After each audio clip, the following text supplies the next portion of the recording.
Hey everybody, it's the Z Lord podcast, and Carter's back, yay! And this is teZa. Hello everybody. Carter, who has had major knee replacement surgery. A lot of pain for a long time, but it's gone now finally after 5.5 weeks. So, man, I wouldn't wish that on anybody, but hopefully there'll be a really great knee out of it. I can see that it's going to be good. So I'm very optimistic, and I needed it. Otherwise, I was just going to be crippled forever. Modern technology comes to the rescue. And, for those of us who have had the benefit of surgery, major surgery, gosh, it's such a godsend. I mean, imagine if we lived even 100 years earlier. Well, everybody just gimped. You didn't have any knee replacement. I know. Our lives as we know it would be severely hampered, but handicapped. This sucker was way more painful than I thought. And so in telling that to my friends, one in particular, who's a tough guy, started sneering and laughing and saying, well, you always had a low threshold of pain. Yeah. And somebody else said, you do, take your dress off. I don't have a low threshold. Take your dress off, meaning you were taking pain pills. For being a baby. You were taking pain pills at the time. Anyway, whatever. We're back in action, and so here we are. And so today we decided, what are we going to talk about? And we're not going to talk about pain. No, we're going to talk about faith, having faith. Which for some could be painful. But for us, it's not.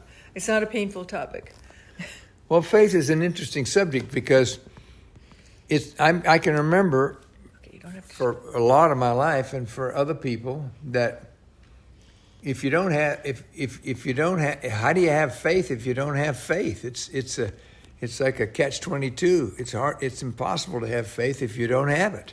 So, what do you do if you don't particularly feel like you've got faith in any situation, like say any particular situation that it'll work itself out? Well, wait a minute. You have faith in a surgeon when you're going into a major surgery, because that's happened to me. It's like, whoa, can I trust this guy? And, I went shopping, and that's a good example. You have to have faith in the person who's going to be cutting into your body. Well, that's right. You'd have faith in that.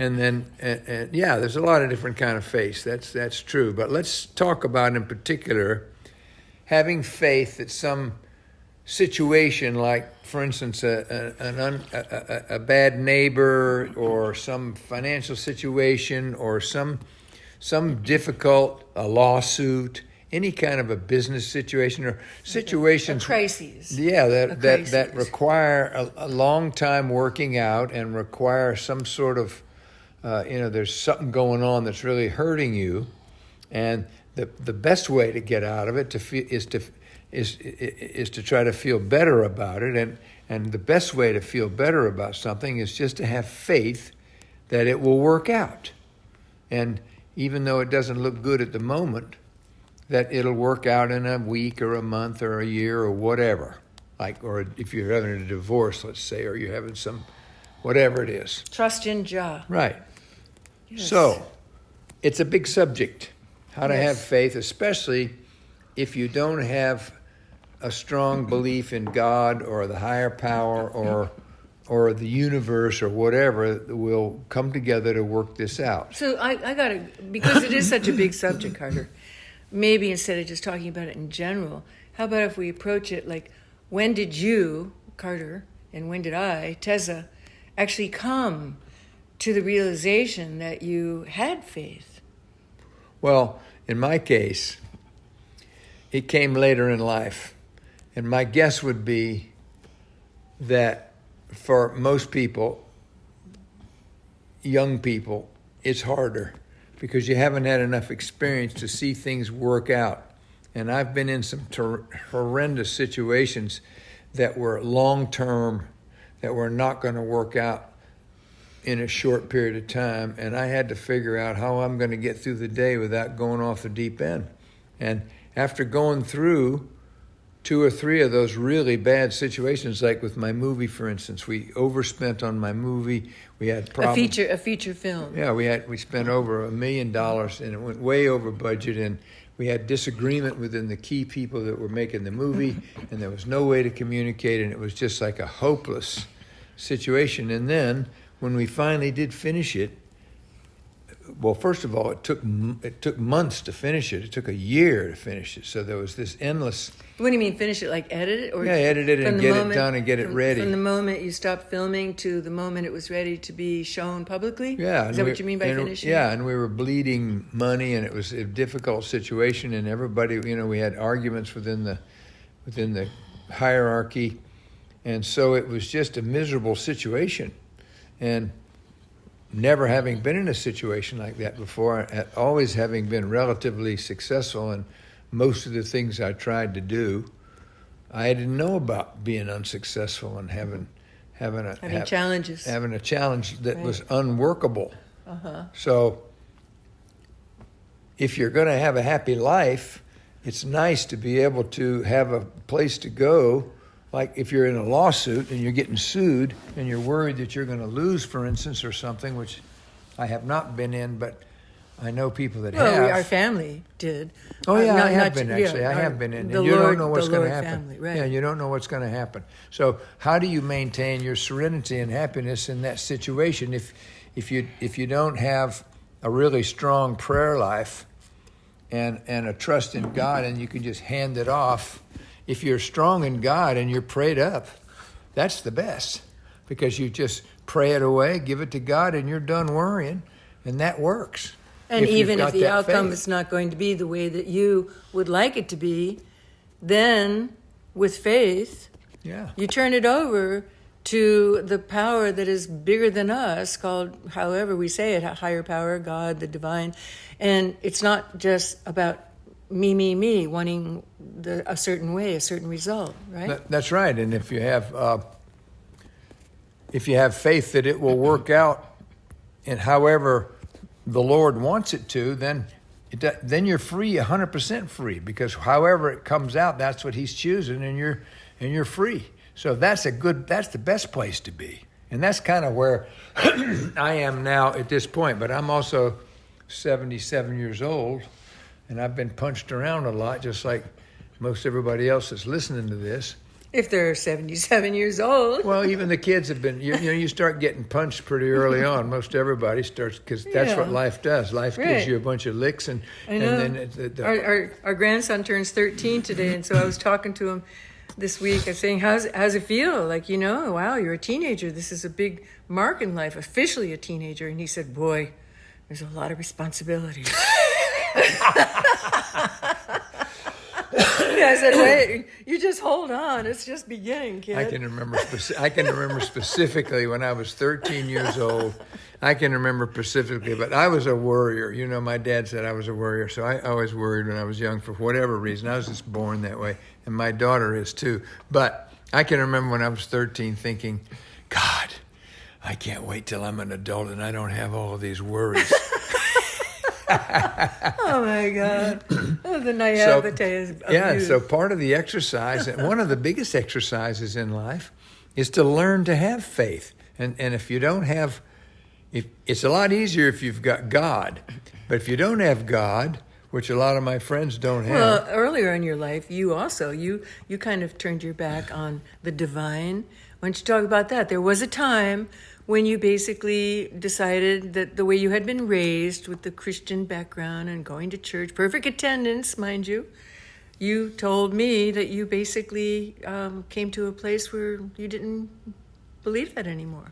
Well, I decided that a lot of my early stuff was from the Episcopal, so there was a lot of ethereal stuff and a lot of kind of liturgy type things, and there was a lot of stuff you couldn't see and put your hands on, and that you just had to go with on faith. And I wasn't feeling the Holy Spirit anything in particular, and so there came a point where I said, well, God, I know you're there and I accept that you're there, but I'm not feeling a big bunch of warmth and happiness, and so I'm just going to live in the world for a while and let you take care of the other side, and I'm just going to go out there and see what's going on down here, and I'm going to quit. I'm not going to I'm not going to have you forefront running the show anymore. I'm just going to run my own show.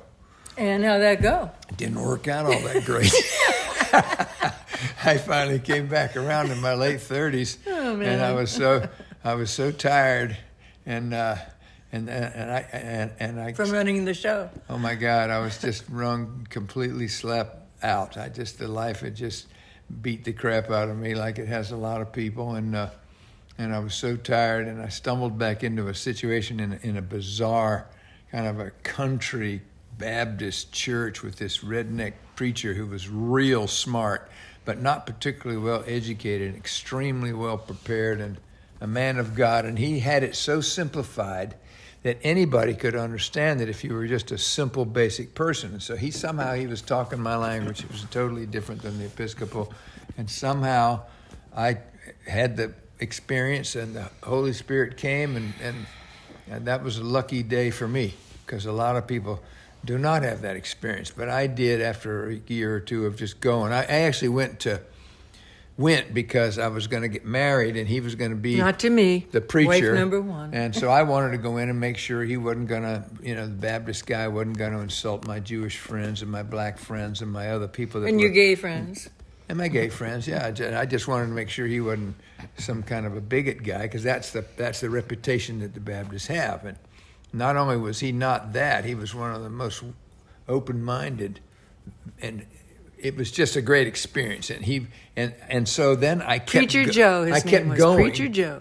I kept going because it was so interesting, and I actually started getting some rest. I would go in there, and I'd go in there to rest from my life, which was just like out of control, and drinking and carrying on and partying and doing everything, and just. Meanwhile, you had made some bad decisions. You had married somebody that really was not your partner in life, and the kids had started coming, and you realize, somebody's got to take care of the kids, right? No, this was kind of before the kids came. This was a couple years. It took a couple years, but we particularly weren't on the same page. It wasn't her fault. It was my fault. It was just a circumstance of life. It was a circumstance of life, and we were coming from two different places. It wasn't anybody's fault. If it was anybody's fault, it was my fault, because I should have known.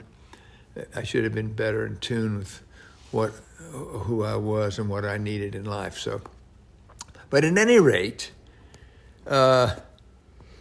I didn't have much faith then. I started getting a little peace, and then I started getting a little faith. And then as life went on, and some more challenges kept coming, which I believe that we're here in this life to have a bunch of challenges, and that things get thrown at us, and our job here is to work through them and to raise ourselves up to a higher level, and approach these things from a divine point of view. And I believe that's where we are now, and that's where I feel like I am now.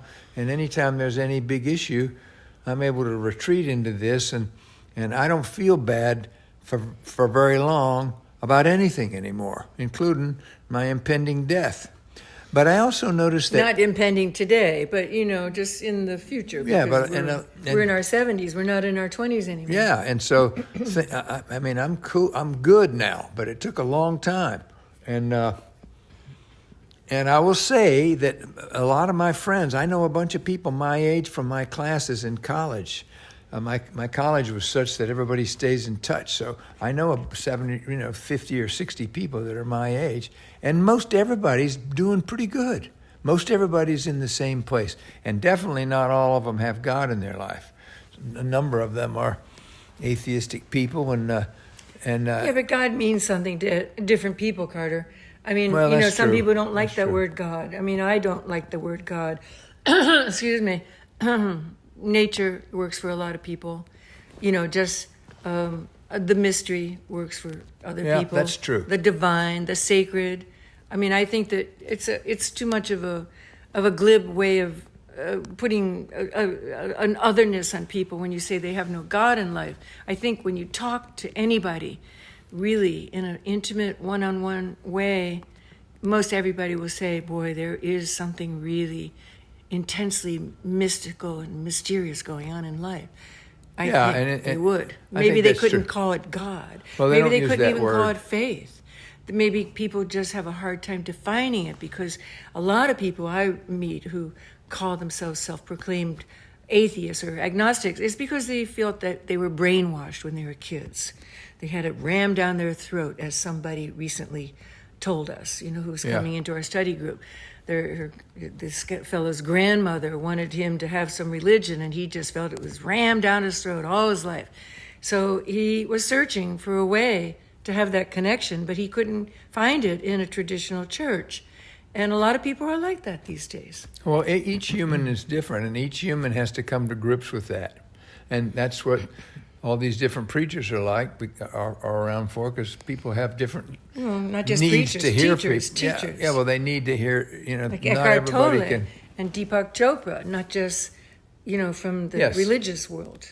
So people are talking different languages to different people, so we need a lot of different people talking about it, Yes. because a lot of people, we're all different. Many different slants, Right. different perspective on the same beautiful crystal that brings the light. We're talking about the light.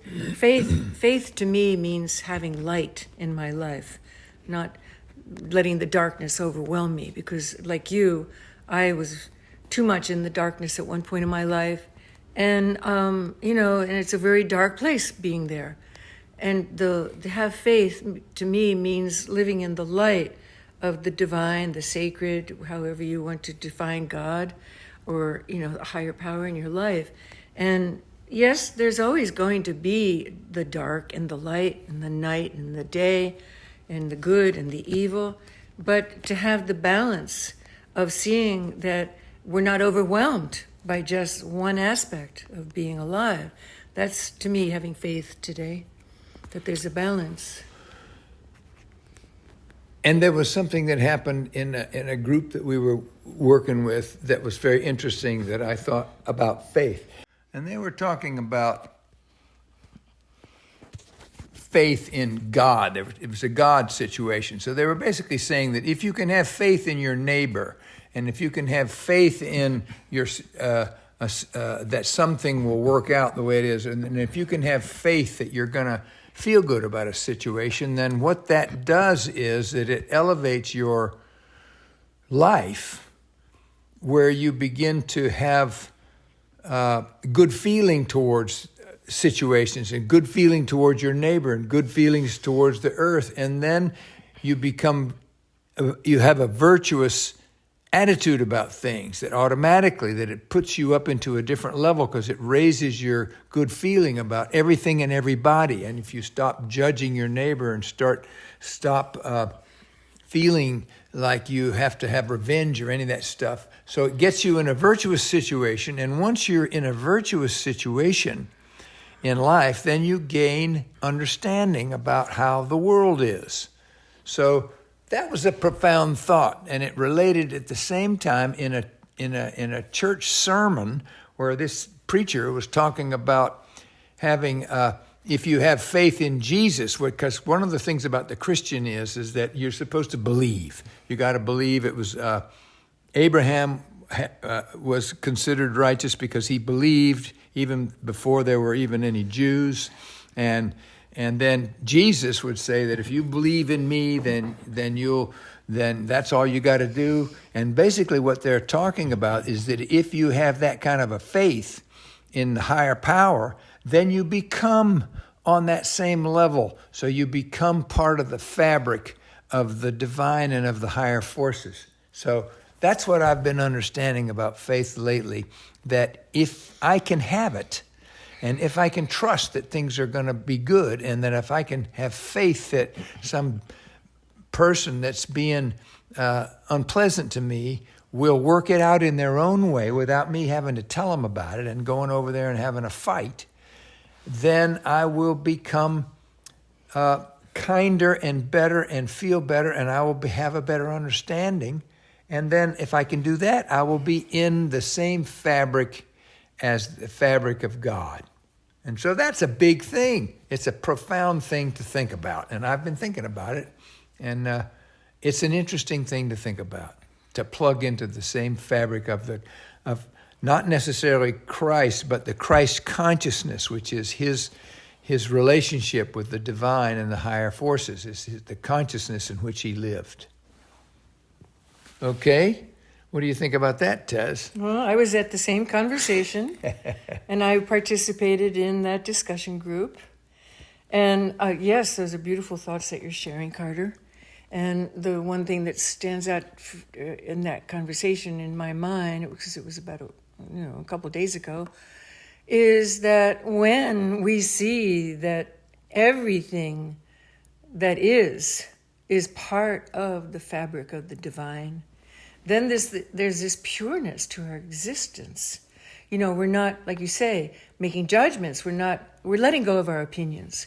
We're letting go of our ego. We're letting go of thinking that we're, driving the bus, that everything should be according to our understanding. And to align ourselves with the higher understanding, sometimes it definitely is a leap of faith, because we don't know what that is. We don't know what the divine has going on. We don't even know what the divine is. I mean, some people can refer to scriptures, and I'm not that kind of person. I am a mystic, and I rely upon that visceral connection that I have with the divine, especially when I get quiet, when I allow myself to go within, and I feel myself in alignment with this mystery of life that is propelling us toward, evolution, or just existence, or just another moment. And sometimes we have to trust that it is all in good order, and that love does win out over fear, and that good does reside in the hearts of men instead of evil. I mean, because if you look at the newspaper or read news, it's hard to have that feeling. These days, it's just awful. It's very testing. It's just awful. To believe that everything is going to work out when you even pay attention to the news. But I do in minimum, and you do too, Carter. We don't watch the news on a screen. Both Carter and I read, to keep abreast, so we're not ignorant. And we're not news junkies. So many people are, they have to know the latest, the breaking news and everything, but that keeps a sense of alarm in our nervous system. And I think it's really important to have peace and to cultivate as much, protection from the adversities of life. Now, if we're in the middle of it, if we're living in a bunker, if we woke up and there's bombs going on all around us, then we're being severely tested with faith. Yeah, and even if we're looking at the situation today where some people were hiding in some school, and so they bombed in there to get the soldiers, but they were hiding behind the kids, and a bunch of the kids got killed. I mean, how do you have faith that that's right or is going to work out? I mean, it certainly didn't work out for 40 people who died. If death is the horror that we all think it is, and on one level it is, but on another level, my particular feeling is that death is just another step into next area. But that's my stuff. That may not be you can't put that on another person. That's your relationship with death. So it's hard. How do you have faith in that? It's dangerous to say that to another person, because that's their own personal relationship with life or death or the divine. But you have your personal relationship. And how do you have faith that that's going to work out? That's a pretty finite end to that faith, that everything's going to be okay. Jeez. So let's talk for a minute about this real serious and tough situation with the world in general, instead of talking about, the niceties of having come from the darkness of our own personal life into believing that there is a higher power that is watching over us. How do we reckon with all the challenges in modern life? What's going on the toxicity of the planet, the threat of terrorism, shootings going on in schools. It goes on endlessly, not to mention Ukraine and Gaza. Jesus. Okay, so you first, Carter, and then I'll speak. I don't know what to even, that. You just that's turn another, it over. You just turn it over to God. That's another subject. Well, I'm asking you. I mean, apply your faith in this situation. How do you use faith with all the adversities going on in the world, not just your own inner turmoil, like, oh, gee, should I wear a red or blue T-shirt today? I'm talking about the stuff that really causes anxiety. Yeah, well, let's say you're a Ukrainian and the Russians are on the other side and you guys are shooting at each other. It's not good for anybody that's on the front line. It's not good for either side. And so how do you have faith that that's going to work out? Meanwhile, you're trying to run a drone and kill as many of them as you can, and they're trying to kill you. Well, Good God, I don't know how you figure. Okay, so you don't have an answer. Okay, you don't have an answer. Well, okay. You're asking me if I have an answer? Or do you have an answer, Tess? Yes, I have an answer for myself. Okay. Thank you. Thank you for asking. I always have to ask Carter to ask me because he forgets that this is a conversation. This is not a lecture here. So I've thought about this a lot. Why am I privileged to be in this body, in this situation, at this time, in history, right here, right now? Me. I'm just talking about me, teZa Lord. And I'm not a Ukrainian. I am not a Gazan. I am not, a little kid in a possibly dangerous situation. I am who I am. And that's not a selfish way of looking at life. I'm looking at it as, wow, this is a privilege that I've been given to be in this body at this time and in a safe, protected, and relatively, I think, privileged situation to live in a land that I call democracy, because I've lived in true dictatorships and I've spent time being under the thumb of some really awful government situations because I was an expat for 10 years. I know what it's like to live in a place where you really can't be free. And so why am I, me, and other people are going through all these hard times, like the Ukrainian people and the Gazans and, all that stuff? Well, that doesn't mean that I'm special. That just means that I have been given this little facet of life from which to view the whole big picture, but yet I am equal and the same as every other facet of existence, which the whole 9 yards I call God. I mean, the majesty of the creation is all about us. I mean, you can't just separate one little bit and say, oh, that's the creator over there, or up in the clouds, or wherever people think the divine is. We are all in the fabric of this creation that is the divine, that is the sacred, even the wars, even diseases, even death and the pandemic. And so my perspective is from my own viewpoint right here, because maybe it's the evolution of my soul, maybe it's the work that I've done, maybe it's just luck, the crapshoot of I happen to be born into a big, beautiful white body instead of whatever, like a snake's body or a centipede. I am who I am, as Yosemite Sam says. I am who I am. That's Popeye. Oh, it's Popeye? Yeah. Okay. And so, Popeye. So I feel very much this whole fabric of existence is interwoven, and that everything is the divine. Everything is in harmony with the universe. Everything is in existence until it stops having existence, and then it transforms into some other form of energy. Like a dead body, for instance, it goes back to the soil or worm food or however you want to see it, ashes. But the spirit within that person who made that person be who they are, a Carter Lord or a teZa or a Gazan or a Ukrainian, that spirit is eternal. It doesn't just disappear. It becomes part of the fabric of our makeup. That's how I see what's going on. Me too. Oh, you couldn't express it before, though. Well, but not only is it eternal. You mean I'm talking for you? Not only is it eternal, but it's also we come. My thinking is that we come back around again. So yes. That's a different level. So that doesn't justify the wars. I'm not saying you just make light of the wars. I'm not justifying. I'm just saying this is the fabric of existence. Yeah, and if death is not the total end all, which I believe it is not, then this is part of the working out of the stuff that we're doing on this earth, and it's certainly been going on since the beginning of time. That's for damn sure. I mean, the Stalin and the Chinese and the hundreds of millions of people got killed in World War II, and now we're back at it again. Going back to the cavemen, fighting it out. So what all that is about is hard. It's hard to know, and it's easy to make simple pronouncements sitting in a comfortable chair having a smoothie in the morning. But nevertheless, I don't think it makes us any more not responsible for not hating the neighbor next door, or for not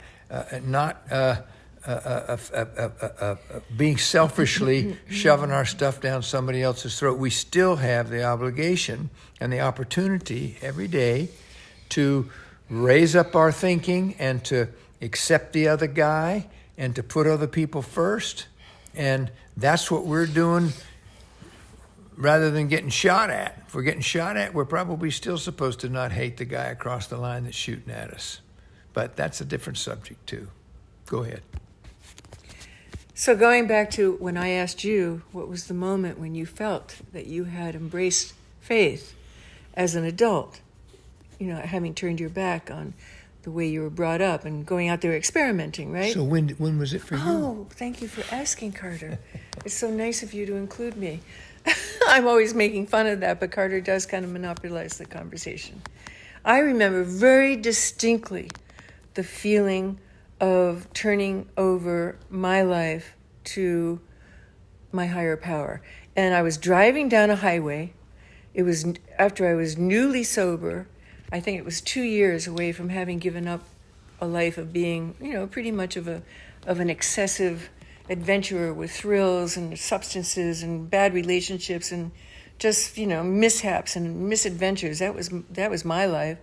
And I was at the end of my 30s, and I was about in my second year of true sobriety, which to me is being reborn into the spirit when you leave the life of satisfying your needs through material things or chemical things or substances, even shopping, any kind of a pleasure-oriented action. And I was dealing with the issue of having faith. And so I was driving down the road, and I had this overwhelming feeling of the road could crack in half, and I could fall in like a pit. It was like an earthquake. I was envisioning an earthquake. It was like a panic attack I was having. And I know a lot of people right now are having panic attacks about the world in general. And sometimes it could be because you've lost a job, or someone has rejected you, or you just see that life is really difficult. So I was driving along, and I just was gripping the steering wheel, and I felt, oh my God, I could fall into this pit. And I said to myself, God keeps the sun up there and the moon up there and the stars up there. Nothing's falling down.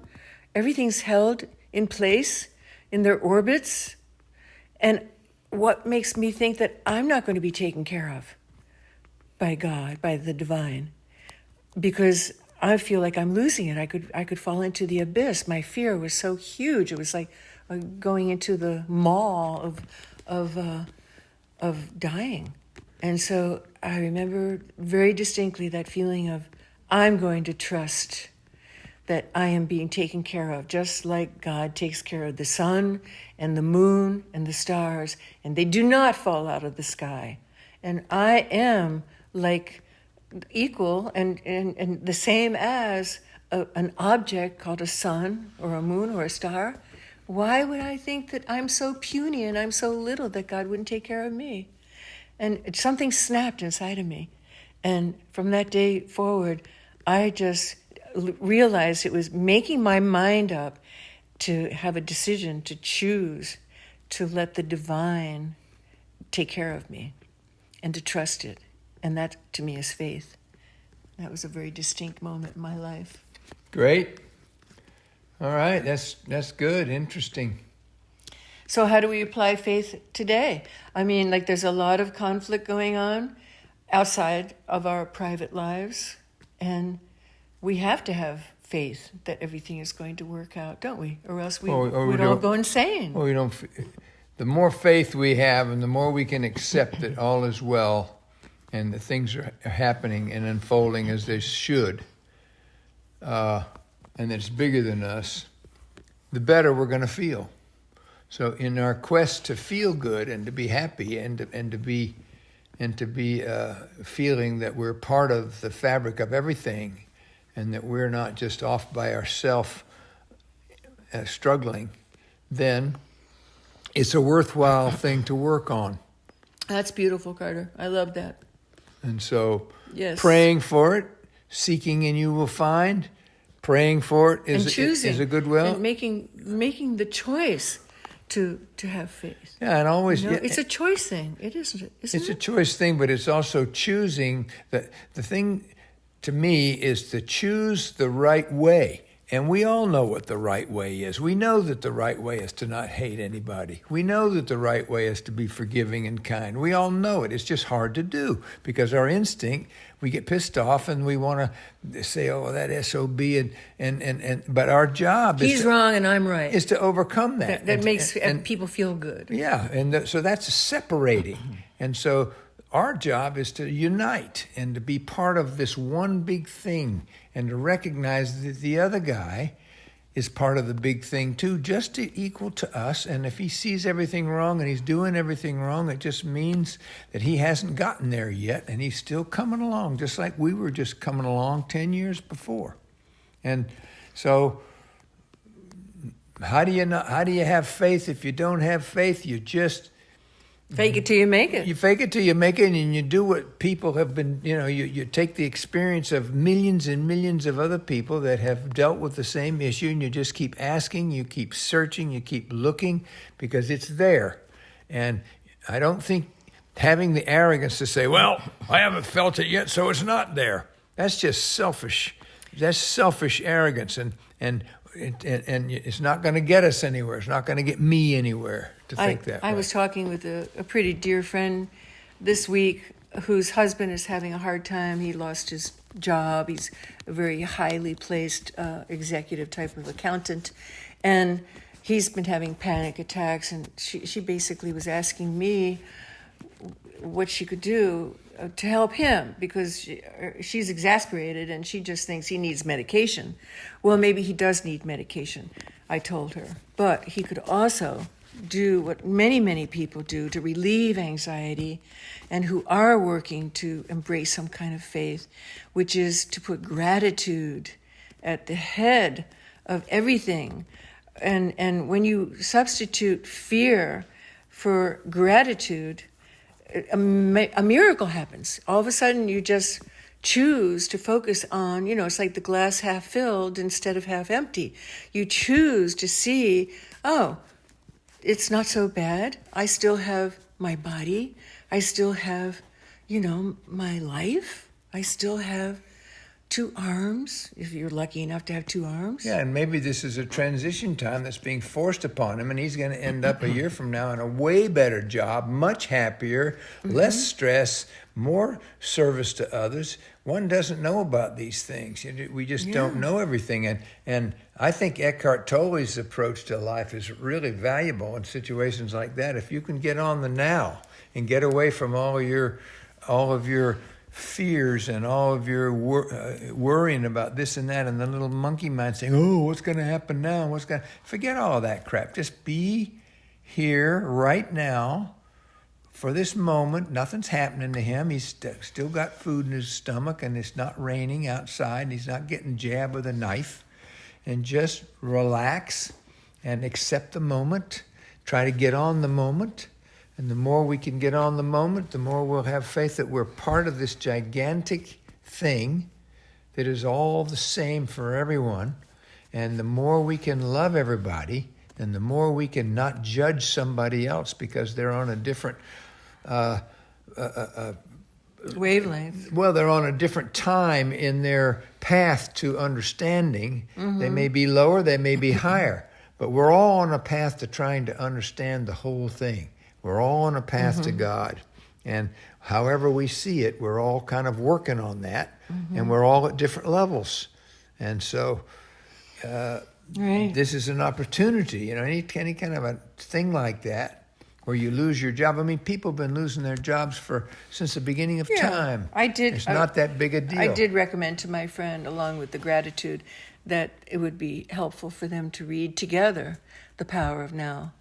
And my friend's face lit up like a Christmas tree because she had read this book years ago when it was first published, and she just said, "Oh, that's a great idea," and because there's so many gems of wisdom, the way Eckhart Tolle presents them, and so if anybody's struggling right now with any kind of anxiety or fear or worry, put some gratitude in your attitude. Think of 3 things right now that you're grateful for, and maybe get a copy of Eckhart Tolle's The Power of Now. It's a strong. good remedy. It's good, and it doesn't demand that you accept or believe anything in particular. It's just practical tools of how to recognize that everything is good at this instant, and if we can somehow get on the instant, which is not so easy to do, but he has tools of how to do it, then immediately we'll feel better. The minute we can get on the now, all of the rest of that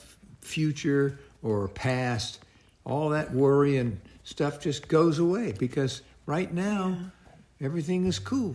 And the litmus test, really, of knowing that we're in sync with the divine is feeling okay and feeling everything is exactly the way it should be, even if something terrible is happening. Yeah, feelings are important.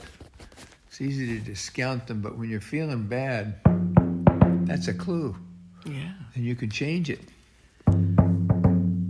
And being close with God is the ultimate happiness, in my opinion and in my experience. So the more we can think about other people rather than ourself, that's getting close to God. That's getting close to the path. And the more we can put somebody else in front of us and forgive them for whatever it is they're doing, the more we'll be forgiven for our stuff, and the better we'll feel.